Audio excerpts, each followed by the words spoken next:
जय हिंद फ्रेंड्स। मेरा नाम अभिषेक है। हम लोग पॉलिटी की सीरीज कंटिन्यू कर रहे हैं।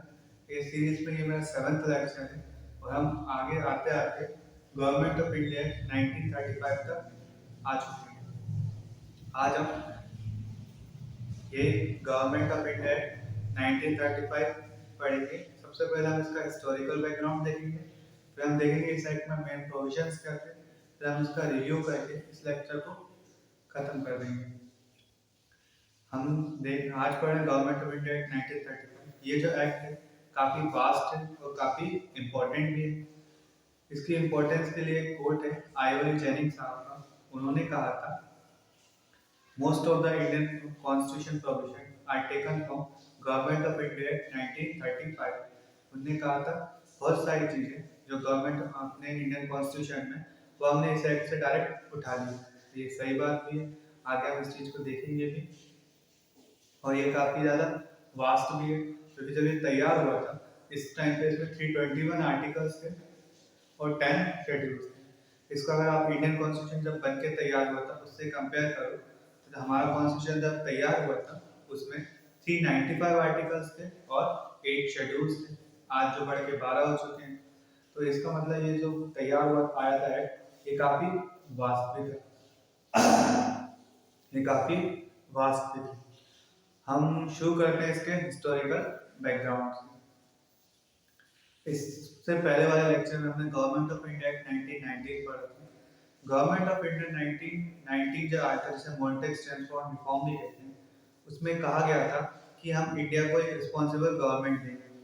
अंग्रेजों को लगा हम दे भी रहे हैं। उसके सेक्शन 84 में, जीआई एक्ट 1919 के सेक्शन 84 में लिखा गया था 10 साल बाद हम एक रिव्यू कमीशन बनाएंगे जो इस एक्ट का में किस तरीके से प्रभाव आ रहा है वो देखेगा और साथ साथ में आगे कॉन्स्टिट्यूशन किस तरीके से गवर्न होगा उसके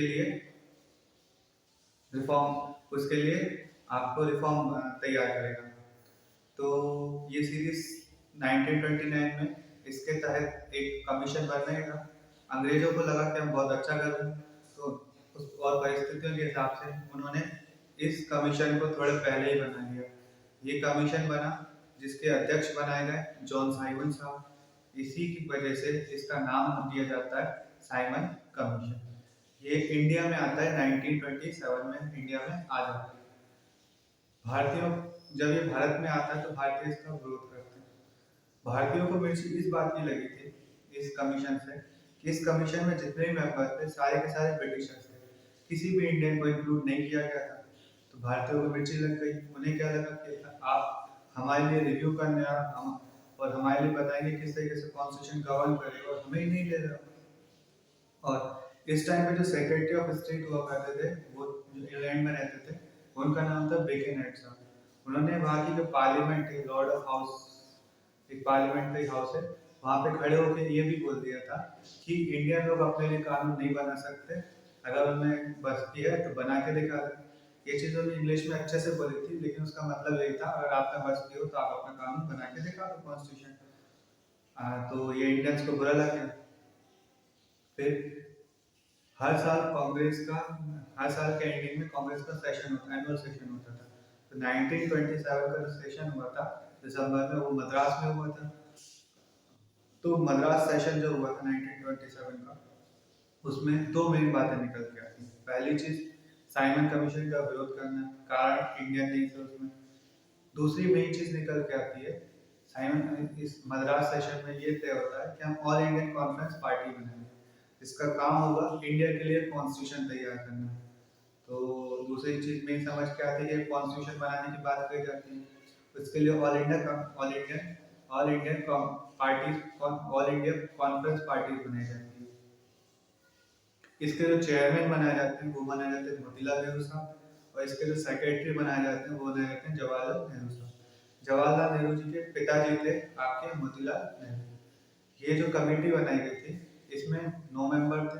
मेजरली देखें तो अपने एक तो मोतीलाल नेहरू जी थे, जवाहरलाल नेहरू थे, एक मेन और थे सुभाष चंद्र बोस। इस टाइम पे सुभाष चंद्र बोस कांग्रेस का हिस्सा, तेज बहादुर सप्रू, कुरैशी साहब, माधव साहब, ऐसे करके इस कमीशन में 9 लोग थे। ये कमीशन अपनी रिपोर्ट देता है 1928 में, जिसको बोलते हैं नेहरू रिपोर्ट। नेहरू रिपोर्ट क्यों बोलते हैं? क्योंकि इसके चेयरमैन थे मोतीलाल नेहरू साहब, इसलिए इसका नाम क्या रखा गया, नेहरू रिपोर्ट। तो इंडिया के लिए कॉन्स्टिट्यूशन कांग्रेस के द्वारा बनाया जाता है, जिसे नेहरू रिपोर्ट बोलते हैं। अब इसमें मांग क्या क्या थी वो देखते हैं। नेहरू रिपोर्ट जो आई थी ना, उसमें मांग की गई थी, पहली चीज हमें डोमिनेंट स्टेटस दे दीजिए। डोमिनेंट स्टेटस का मतलब क्या होता है, हमारे देश को हम अपने हिसाब से चलाएंगे, लेकिन हम मान लेंगे कि हमारे राजा कौन है, अंग्रेज हमारे राजा हैं, ये हम मान के चलेंगे। जिस तरीके से ऑस्ट्रेलिया ऑस्ट्रेलिया एक डोमिनियन है अपनी यूके का। ऑस्ट्रेलिया जो है रिपब्लिक कंट्री नहीं, आज वो मानते हैं कि उनके राजा कौन है, रानी कौन है, इंग्लैंड है, इंग्लैंड के क्राउन प्रिंस उनके राजा रानी होते हैं, ये वो मान के चलते हैं। उसी तरीके से हमारे नेहरू रिपोर्ट में हमारी मांग की गई थी, और दूसरी चीज क्या डिमांड की गई थी, हमें पार्लियामेंट्री फॉर्म ऑफ गवर्नमेंट दिया जाए, जिसमें हाउस ऑफ सीनेट और हाउस ऑफ रिप्रेजेंटेटिव हो, ये हमारी मांग थी नेहरू रिपोर्ट में। इस नेहरू रिपोर्ट को मुस्लिम लीग खारिज कर देती है, और इसके जवाब में एक उस टाइम पे जो मेन लीडर थे, जो थे जिन्ना साहब, वो 14 पॉइंट लेके आते हैं अपने। 14 और कहते हैं 14 पॉइंट में इन 14 पॉइंट जो है वो भी इंक्लूड कर लीजिए। जो मेन डिस्प्यूटेड पॉइंट थे वो ये थे, जो आपने 14 पॉइंट थे जिन्ना साहब के, उसमें एक पॉइंट ये था कि वो सेपरेट इलेक्टोरेट चाहते थे मुस्लिमों के लिए, और जबकि नेहरू रिपोर्ट में जॉइंट इलेक्टोरेट की बात होती है। सेपरेट इलेक्टोरेट में क्या होता था, कोई सा सीट है उस पर जो कैंडिडेट खड़ा होगा वो भी मुस्लिम होगा, और जो वोट करेंगे वो भी मुस्लिम होंगे। ये चीज तो खारिज करनी थी कांग्रेस को। दूसरी एक चीज और निकल के आती है कि उन्होंने बोला था कि रेसिडरी पावर जो होती है वो आपकी प्रोविंस के हाथ में, 14 पॉइंट प्रोविंस के हाथ में चाहिए, ना कि सेंटर के हाथ में, जो नेहरू रिपोर्ट में बोला था। रेसिडरी रिपोर्ट क्या होती है, स्टेट को गवर्न करने के लिए 3 लिस्ट बनाई जाती है, सेंट्रल, स्टेट और कॉर्पोरेट। इनमें सब्जेक्ट डाल दिए जाते हैं, जो सब्जेक्ट जिस लिस्ट में आता है वो उसी के लिए लॉ बनाता है। कॉन्करेंट जो कॉन्करेंट लिस्ट होती है उसमें स्टेट और आपका सेंटर दोनों मिलकर कानून बना सकते हैं। लेकिन असलियत में होता क्या, कुछ ऐसी चीजें होती हैं जो आप इन तीनों की लिस्ट में नहीं लिख सकते। वो सारे सब्जेक्ट आपके रेसिडरी लिस्ट में आते हैं, और रेसिडरी लिस्ट में जो सब्जेक्ट आता है उसको पावर, उस पर लॉ बनाने का पावर सेंटर के पास होगा या प्रोविंस के पास होगा, इस बात का एक वो झगड़ा होता है।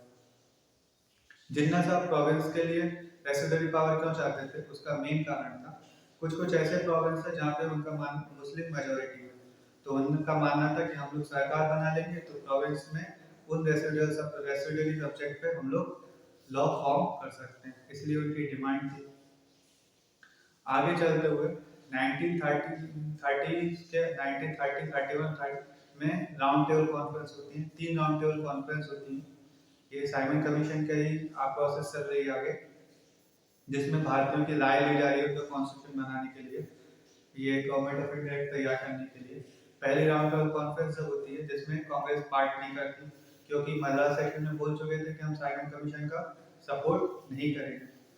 फिर गांधी जी और इरविन का पैक्ट होता है, गांधी इरविन पैक्ट, जिसके बाद समझौता होता है कि Gandhi ji second round table conference में पार्ट करेंगे।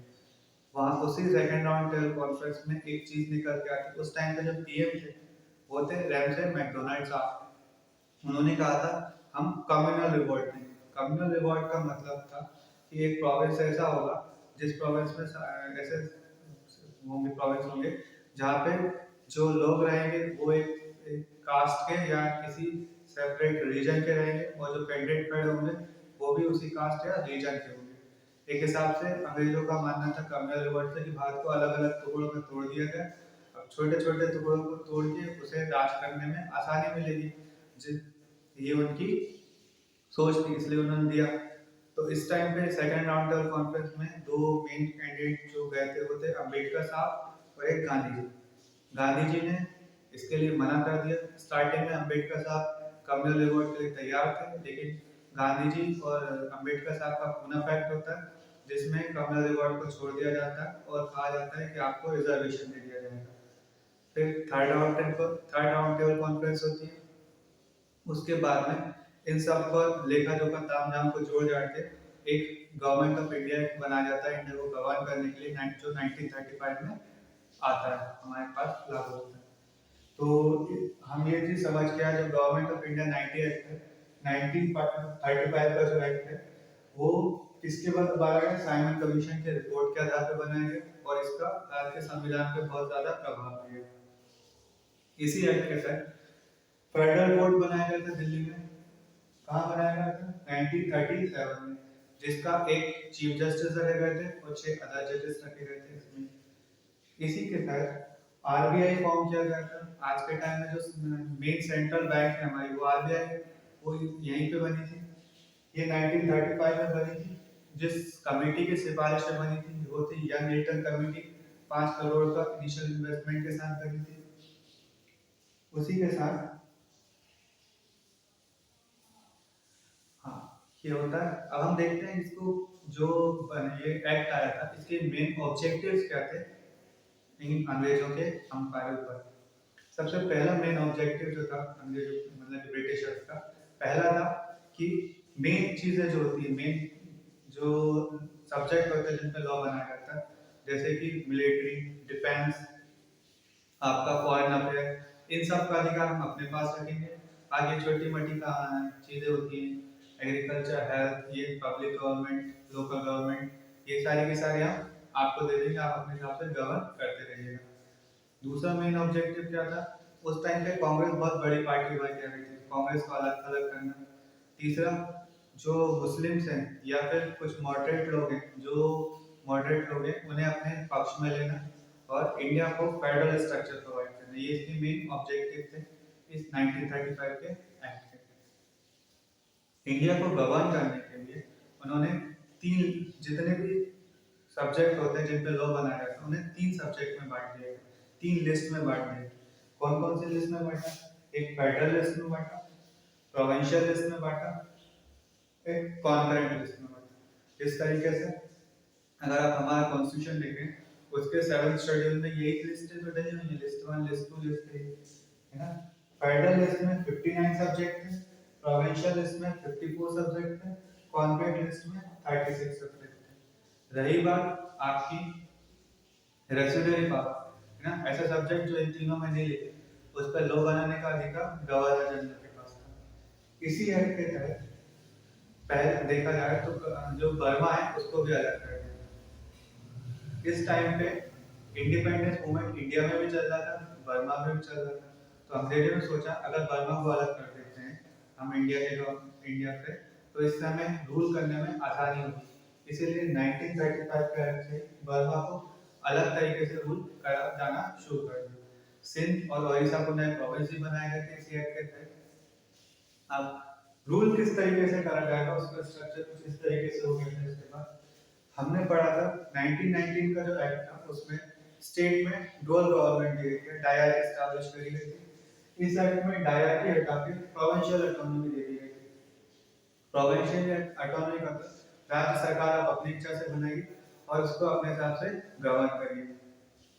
इसके लिए उन्होंने कुछ कुछ प्रोविंस में बाइकैमरल लेजिस्लेचर दिए, कुछ में यूनिकैमरल। बाइकैमरल मतलब दो सदन, राज्य जैसे आज के टाइम में आप देखेंगे राज्य में विधानसभा होता है, किसी विधानसभा तो हर राज्य में होता है, किसी किसी राज्य में विधान परिषद भी होता है। उसी टाइप का उन्होंने 6 प्रोविंस बनाए थे।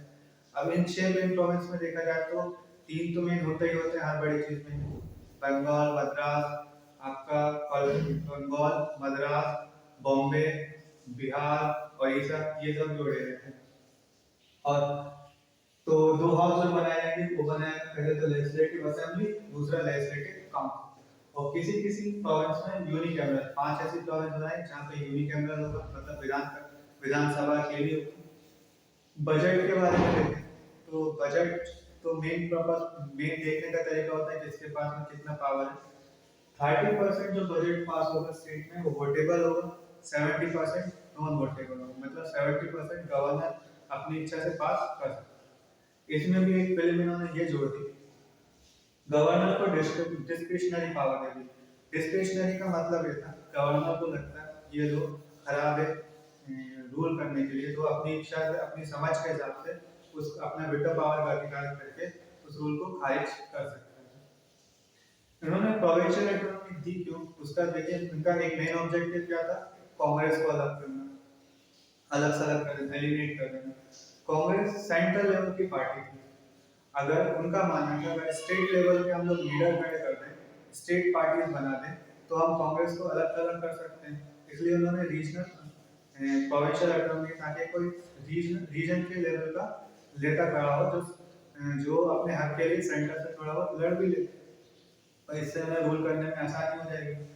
आज के टाइम में जब आप कंपेयर करो, जैसे सेंट्रल लेवल पे कौन सबसे बड़ी पार्टी बीजेपी है, जिसके बड़े नेता मोदी जी, लेकिन कुछ कुछ स्टेट ऐसे हैं जहाँ पे सेंट्रल लेवल मोदी जी का करिश्मा ज्यादा नहीं चलता, जैसे कुछ साउथ के स्टेट हो गए, नॉर्थ ईस्ट के स्टेट हो गए, उसी टाइप की सोच रखी होगी उन्होंने इसको बनाने में।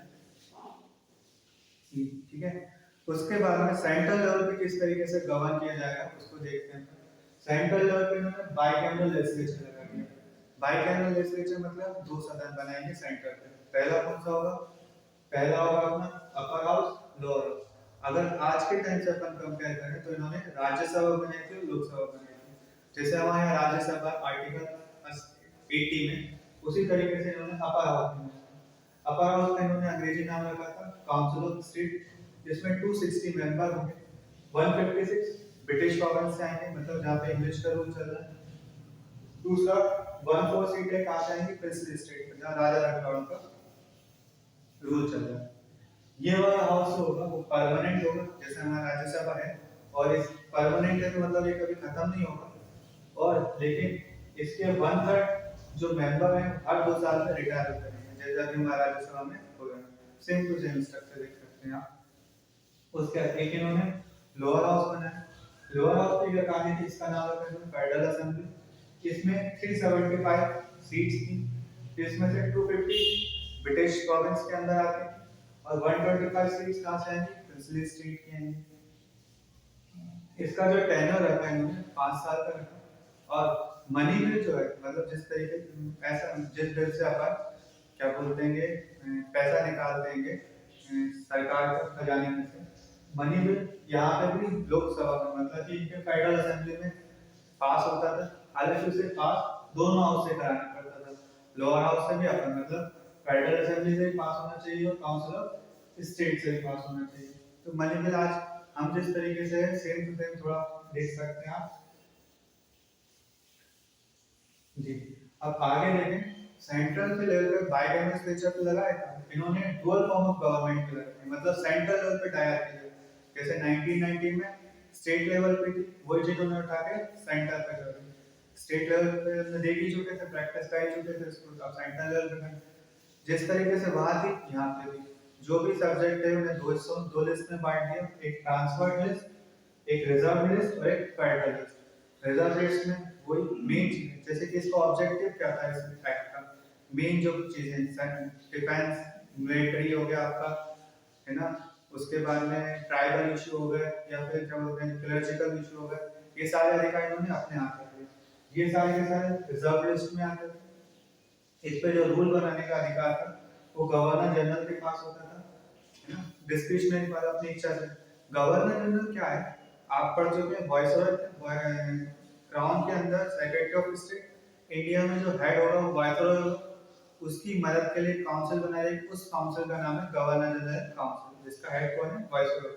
तो देखा जाए तो गवर्नर जनरल का अधिकार रहेगा इस सब्जेक्ट के ऊपर लॉ बनाने का, और ये जो नेता चुन के आ रहे हैं ना, इनसे राय लेने की जरूरत नहीं रहेगी उनको इस सब्जेक्ट पे लॉ बनाने में। दूसरे बाकी जो जितने भी सब्जेक्ट बचते हैं जो इम्पोर्टेंट, आप समझ सकते हैं जो इम्पोर्टेंट खास नहीं है, वो उन्होंने फेडरल लिस्ट में, जैसे एग्रीकल्चर हो गया, हेल्थ हो गया, ये इम्पोर्टेंट है लेकिन उतने इम्पोर्टेंट नहीं जितने ये वाले हैं मेन। एग्रीकल्चर हो गया, हेल्थ हो गया, है ना, उसके बाद में लोकल गवर्नमेंट हो गया, ये सारे अपन ने फेडरल लिस्ट में डाल दिए। इन सब्जेक्ट पे जब भी लॉ बनाए जाएंगे उसके लिए काउंसिल ऑफ मिनिस्टर, ये जो नेता चुन के आएंगे ना, इनकी आप मर्जी लेंगे, इनकी राय लेंगे, मर्जी नहीं राय लेंगे, क्योंकि गवर्नर जनरल थी उनके पास अभी भी वीटो पावर, डिस्क्रिशनरी पावर है। डिस्क्रिशनरी पावर मतलब उनकी इच्छा पर उन्हें लगता है कि खराब है तो मना कर सकते हैं। अब देखा जाए तो ये जो एक्ट आया था ना, इसमें एक बहुत बड़ी जो चीज चाह रहे थे अंग्रेज, वो चाह रहे थे फेडरल गवर्नमेंट बनाना। फेडरल गवर्नमेंट बनाने के लिए उस टाइम पे जो ब्रिटिश इंडिया थी, इंडिया जो था अपना, वो दो हिसाब से रखा था, एक तो आधा तो ब्रिटिश इंडिया के पास में चला गया, आधा शहर, और कुछ प्रिंसली स्टेट के पास। उन्होंने क्या कहा था इस एक्ट के तहत, सारे के सारे जो भी प्रिंसेस हैं उनसे कहा था कि आप एक इंस्ट्रूमेंट ऑफ एक्सेशन साइन करिए, इसको आप कर भी सकते हैं, नहीं भी कर सकते हैं, जिसमें आप हमें बताइए आप अपनी कितनी पावर सरेंडर करना चाह रहे हैं, है ना। और पावर सरेंडर करके आप भारत के जो फेडरल स्ट्रक्चर उसके अंदर आ जाएगी। इसके बदले में हम आपको क्या देंगे, मतलब अगर हम आपको क्या देंगे, ये जो बाइकैमरल स्ट्रक्चर बना ना, जिसमें अपर हाउस लोअर हाउस है, इसमें कुछ सीट है जो कि वो प्रिंसली स्टेट्स हैं। कौन कौन सी, जैसे काउंसिल ऑफ स्टेट में 104 सीट आएंगी, और आपका लोअर हाउस होगा वो 125, इससे नॉमिनेट करेंगे कौन, अपने प्रिंसली स्टेट वाले वाले। यहाँ के राजा लोगों ने इस चीज को नहीं स्वीकारा। इस टाइम पे जो अपने वॉइसरॉय थे वो थे लिलिंगो साहब, वो फेल होगा इसको, इसका फेडरल स्ट्रक्चर को इंपोज कराने में, इसलिए कहते हैं ये पूरी तरीके से लागू नहीं हो पाया था। आगे देखें तो अपन इसी में इसका अगर अपन रिव्यू देखते हैं तो गांधी जी ने तो कहा था कि चार्टर किस तरीके का, चार्टर ऑफ स्लेवरी है ना, तो गांधी जी के हिसाब से तो इसको रिजेक्ट ही कर दिया था। वैसे भी 1929 में हम लोग किसकी 1929 जो लाहौर सेशन था उसमें हम लोग डिमांड कर चुके थे, कंप्लीट इंडिपेंडेंस की डिमांड हम कर ही चुके थे।